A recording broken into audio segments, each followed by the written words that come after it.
अरे पेपर बंद कीजिए भाई साहब, लॉटरी लग गई। क्या बात है नमित, तू बड़ा एक्साइटेड है। अंदाजा लगाई बात क्या हो सकती।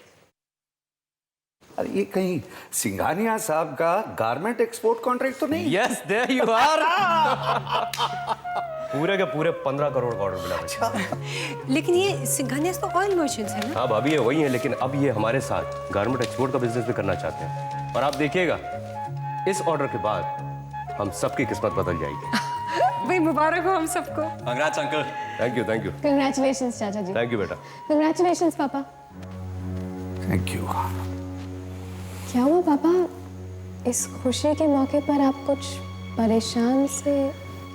बेटा ये खुशी भी थोड़ी सी परेशानी अपने साथ लेके आई है। परेशानी?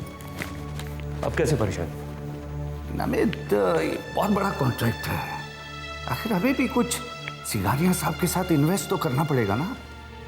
थोड़ा बहुत इन्वेस्टमेंट होगा, मेरा मतलब है कुछ नई मशीनें लेनी होंगी, एक बड़ी जगह लेनी होगी और हाँ कुछ वर्कर्स बढ़ाने होंगे। मेरे ख्याल से यही कोई 1.5 करोड़ का इन्वेस्टमेंट होगा। हाँ इतनी बड़ी रकम वही तो सोच रहा हूं आएगी कहां से।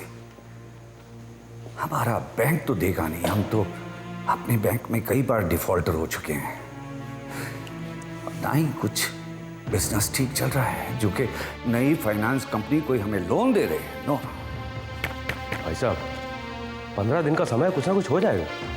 हाँ किशोर, 15 दिन में कोई ना कोई रास्ता तो जरूर निकल आएगा। ललिता तुम भी यही कह रही हो,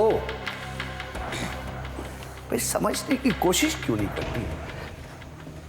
ना ये कॉन्ट्रैक्ट छोटा है ना ये रकम छोटी है, पता नहीं कैसे इंतजाम होगा। I'm worried। तो फिर और कोई चारा नहीं है, बाय हुक और बाय क्रुक। वो जमीन जिस पर आपकी माताजी कुंडली जमाकर बैठी है हमें बेचनी होगी। आज की डेट में उस जमीन की कीमत 3-3.5 करोड़ तो होगी। लेकिन आप लोग शायद भूल रहे हैं, दादाजी का सपना था कि वो उस जमीन पर गरीबों के लिए कॉलेज बनाएंगे और दादी माँ उस सपने को कभी टूटने नहीं देगी। और अगर उनका ये सपना नहीं टूटा तो उस गरीबों के लिए बनने वाले कॉलेज में सबसे पहले हमारे ही खानदान के बच्चे एडमिशन लेंगे। देखो बेटा प्लीज जरा समझने की कोशिश करो। आज जिस हालात से हम लोग गुजर रहे हैं उस हालात में हम उस जमीन पर इमारत नहीं बना सकते। बेटर मेरी बात सुनो पहले, बेटर यही होगा कि हम उस जमीन को बेच दें, ये कॉन्ट्रैक्ट हासिल कर लें और फिर जब सब कुछ ठीक हो जाएगा तो हम चुटकी में दूसरी जमीन लेके दादाजी का सपना पूरा कर देंगे। पापा मैंने कहीं पढ़ा था कि जिन इंसानों को उनकी मंजिल बहुत आसानी से या शॉर्टकट से मिल जाती है उन्हें उसकी कदर नहीं रहती। इसलिए इंसान को आसान ऑप्शंस के बारे में तभी सोचना चाहिए जब सारे रास्ते बंद हो जाए या जब सारी कोशिशें नाकाम हो जाए। लेकिन हम लोगों ने बिना कोई कोशिश किए ये फैसला कर लिया कि दादाजी की जमीन को बेच देंगे।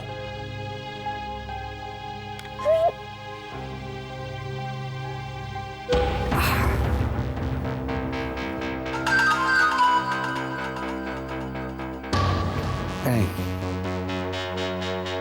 मां की ये जमीन तो बिक के ही रहेगी। मैं उनमें से नहीं हूं जो घर में कुआं होते हुए भी बाहर अपनी प्यास बुझाने जाता है। ये जमीन भी बिकेगी और ये कॉन्ट्रैक्ट भी हमारा होगा।